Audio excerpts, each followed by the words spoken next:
මේ තියෙන තාම බලාපොරොත්තුවක් හැදිලා නැති අරමුණක් හැදලා නැති ජීවිතයක්. හැබැයි මේකට බලාපොරොත්තු අරමුණු එන්න පටන් ගත්තට පස්සේ මේක ලස්සනෙන් පටන් ගන්නවා.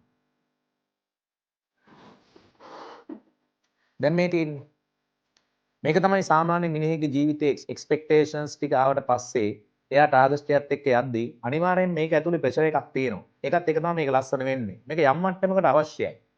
හැබැයි ගොඩක් මිනිස්සුන්ට වරදින තැන තමයි මෙතනින් එහාට මේක දැක්කට පස්සේ තමන්ගේ බලාපොරොත්තු බොන්න තවත් අප්‍රමාණ විදිහට වැඩි කරන්න ගන්න. අප්‍රමාණ ප්‍රෙෂර් එකක් තමයි ජීවිතේට එකතු කරගන්න ගන්නවා. ඒතර තමන් නොසිතූ මොහොතක මේ ලස්සන ජීවිතේ බර්ස්ට් වෙලා යන්න පුළුවන්. ඒ නිසා අපි මතක තියාගන්න ඕනේ යම් මට්ටමකට ඒ බලාපොරොත්තු ඕනේ. යම් මට්ටමකට ඒ පීඩනය ඕනේ. හැබැයි එතනින් එහාට මේක ඕනෑමට වඩා අපි මේක ජීවිතේට එකතු කරගන්න ගත්තොත් අපේ ජීවිතේ බර්ස්ට් වෙන්න පුළුවන්. ඒ නිසා මේ කාර්යබහුල ජීවිතයේ මැද්දේ ඕගොල්ලන්ගේ මනස පොඩ්ඩක් තාම් කරගන්න වෙලාවක් ගන්න. කෙනෙක් එක්ක කතා කරන්න වෙලාවක් ගන්න.